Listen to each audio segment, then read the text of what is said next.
Yeah, you don't need any more than that for your first bike. You don't need any more. I just hit a bird. I just hit a bird.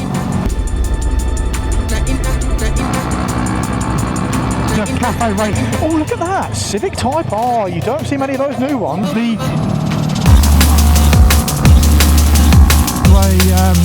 oh, he was flying. Wow, this road is lovely.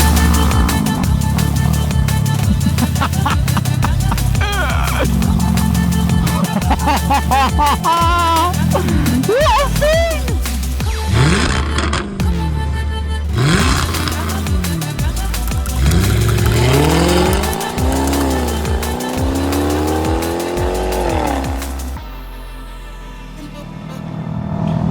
Welcome back to another video, guys. Today we are doing a road that I've never done before, but I've constantly been told good things about it. We're on the B645 in between Chelveston and St Neots.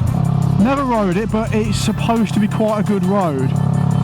And today we're doing a little bit of a review on the Rebel and showcasing some of the reasons why I think this is the best or perfect beginner bike,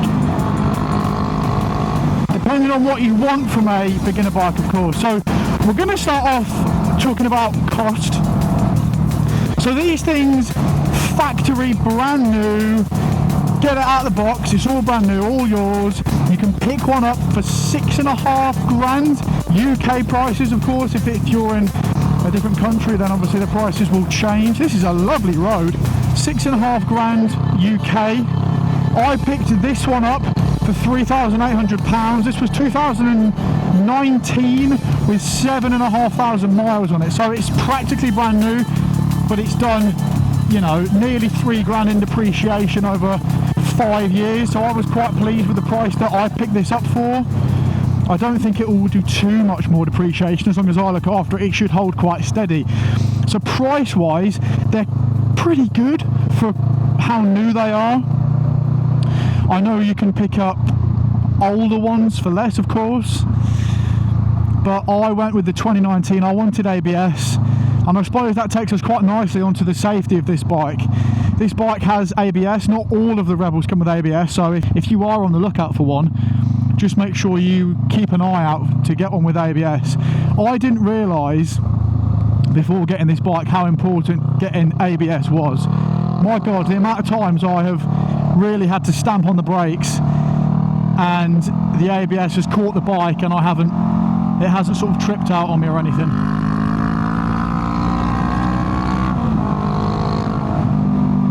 Oh my God, this road.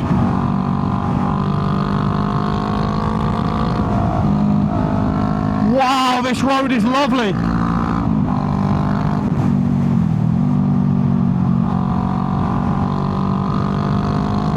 Look at this. Yeah, so ABS, I suppose on the sort of safety topic, I guess it's in safety. Next thing that is a massive plus for me is the seat height. Now, I know that cruisers aren't for everyone, but I can only assume that if you've clicked on this video, you're into cruisers or you're looking at getting a Rebel yourself. But the seat height on this is fantastic. You wouldn't want to be much higher than me. I'm just under 6 foot. Well, 6 foot with shoes on. If you were any taller, you'd probably be quite bunched up. But at the height I'm at, it's fantastic. I can flat foot it anywhere. I can maneuver the bike so easily. Even if I come to a point where I haven't positioned the bike quite right at a junction, I am going to drop it, I can catch it. I'm not particularly strong either, and I still to this day haven't dropped this bike. And it's all due to the seat height. You know, it's really low. You can flat foot it really easy. I think you could probably be like 5'8", 5'9", and still flat foot this quite confidently. It just makes you feel nice and confident on the bike. It makes you feel in control. So on the topic of the seat height, obviously it is a cruiser. I think it's, to be honest, one of the nicer looking cruisers. I know I've obviously got a bias, but I think it's a really, really good looking little bike. I think it's fantastic. I think as well, with these being Japanese, with this bike being a Honda and out in the Asian market, there's a lot of Asian aftermarket bits, aftermarket support for these bikes. Diabulous, the guys who made this tank cover, K-Speed, they've got no end of bits. They've got no end of stuff that you can fit to this bike for relatively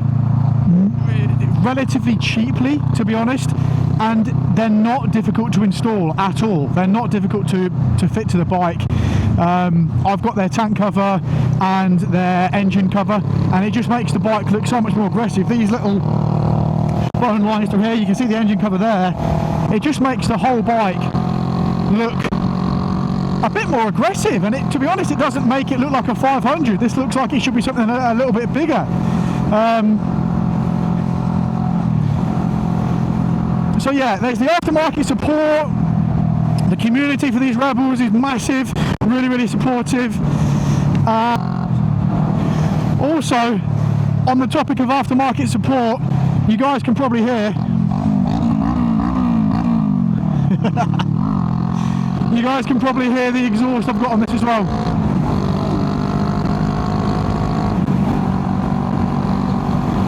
I've got a Shorty GP on this.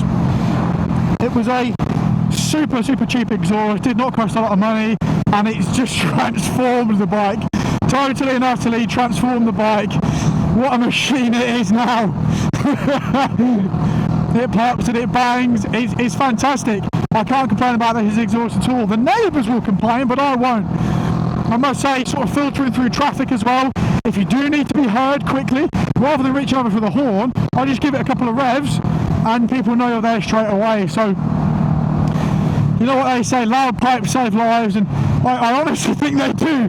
People hear this bike coming way before they've seen it. So in traffic, as you're filtering around, other cars, especially cars, need to know where you are.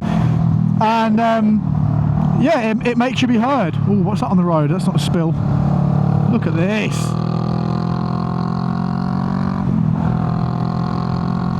With it being a cruiser as well, a lot of cruisers in this category are fairly lazy, and they do exactly what's on the tin. They cruise, and although this thing can absolutely cruise, I tell you what, you can have some fun on this bike as well. Out of everything in its category, I'd say this is probably one of the most sort of sporty bikes out there. This shares the same 500cc engine to the there's a cafe racer style, the CBR 500, and there's a bit more of a sat upright sort of, not adventure style, but there's a bit of a higher sitting bike that also uses this engine. And whilst they're tuned a little bit differently across the platforms, it's fundamentally the same engine, and my word, is it playful. It really is a good laugh, this engine, and the chassis. You can really throw it if you want to. You can really get it moving around. Now, obviously, with it being an engine that Honda share across various platforms, they trust that engine package. They know it's going to be bulletproof. I mean, it's a Honda. It's going to be solid, and it's just going to go for years and years and years. If you look after it, it really will look after you. One thing that I have to mention, as well as the reliability, is just how forgiving this whole package is. The engine especially. You know, I'm a brand new rider. I haven't passed my CBT and then gone on to a he was flying. I haven't got a 125 and then moved my way up. This is my first bike, my very, very first bike. And I am missing gears, I am not clutching in all the way. Sometimes I am still so new to it and I'm still learning. But this bike has been so forgiving. Every single time I've put a foot wrong, or I haven't quite, every single time it has looked after me. It hasn't jumped out on me, it hasn't misbehaved, it has done exactly what it should do, and it's been so incredibly well behaved and forgiving. And I'm really grateful that I've got a bike that could do that, to be honest, because there have been some scenarios that I found myself in that, had I been on a bike that wasn't so forgiving and so understanding, I don't think it would have ended so well. The engine package then, so it's Honda's 500cc, 47 horsepower, and it is actually A2 compliant. So I don't need to be in that A2 compliant category. I'm 25, so I could have gone and bought an R1 if I was so pleased. But if you are 24 and under in the UK, if you pass your Mod 1 and Mod 2 test, you are still restricted to... Oh, look at that! That's quite nice. Lotus Elise, Lotus Mira, lovely. This is quite nice. Look at this, Kim Bolton. This is the private school up here, I think. So it's Honda's 45 brake horsepower package, which means it's A2 compliant. It's right on the edge of being A2 compliant, which would suggest that Honda made this specific bike to be right on that edge. It is definitely something that a sub 24-year-old could hop on and have some great fun. It sounds so silly.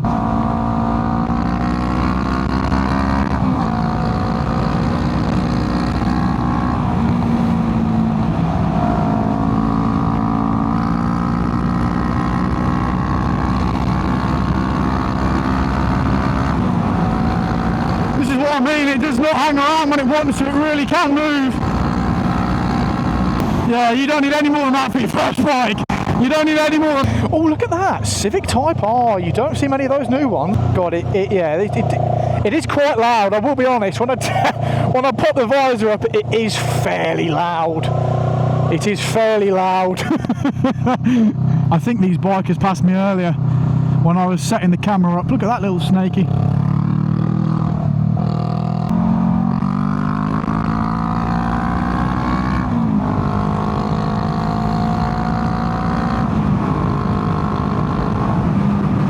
I just hit a bird. I just hit a bird. That bird just hit my knee. I just hit a bird. I just hit a bird. Biker brothers, dude!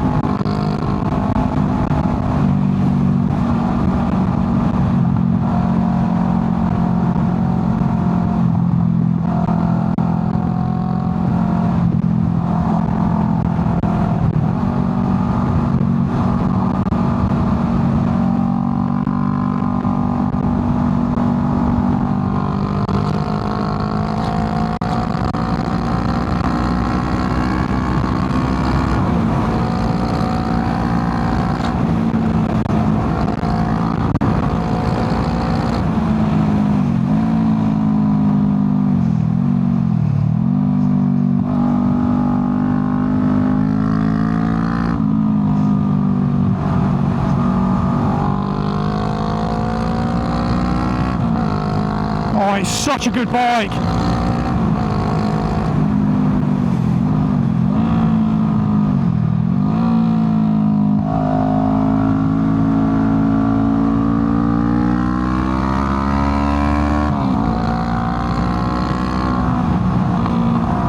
Oh, the exhaust has got warmed up now.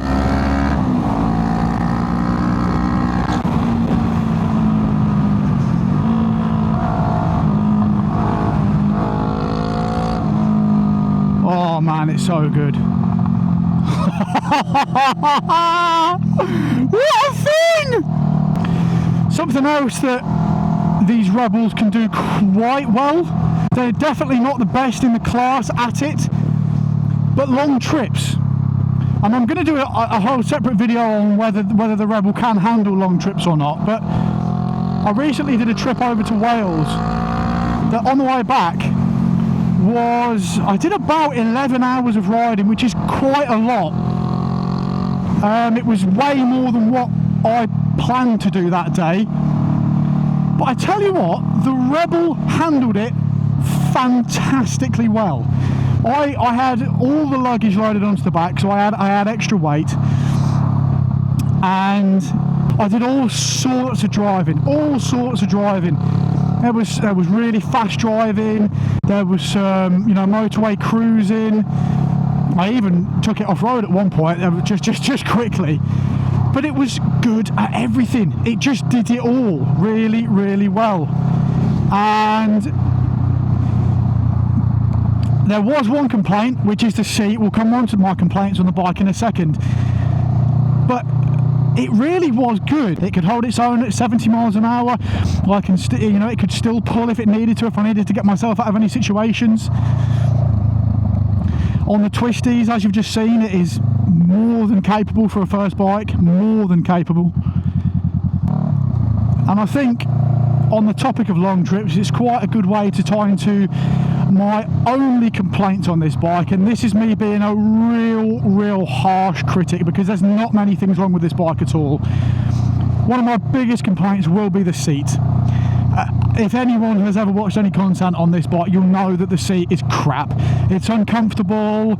No, actually, no, I take it back. It's okay up to about an hour of riding, and it depends what kind of riding you're doing as well. That kind of riding back there, where I'm moving around the bike and you know, you're changing your position, it's not so bad. But if you do an hour on a motorway not moving, you will get a numb bum, that is for sure. So that is number one of my complaints, is the seat. It desperately needs an aftermarket seat. I'm going to get one for this bike, and if anyone else gets one, regardless of engine size on the Rebel, 300, 500, 1100, just get a different seat.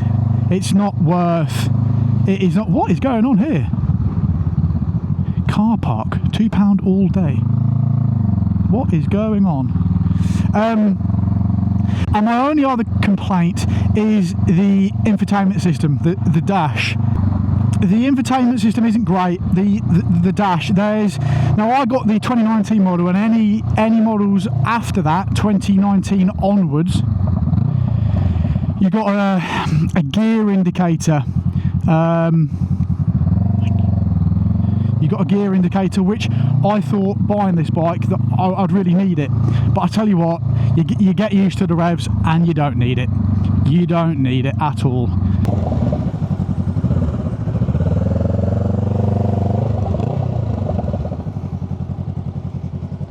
So there we have it, a little bit of a review of my 2019 Honda Rebel. Hopefully it gave anyone without one of these bikes a little bit of insight. If you are looking to buy one, I personally can't recommend them enough. If you're into the cruiser style, they ride fantastically well, super reliable, and yeah, it's just a great bike overall. If you guys have enjoyed the video, please be sure to leave a like, drop a comment, and subscribe. There'll be plenty more videos to come. Cheers, guys.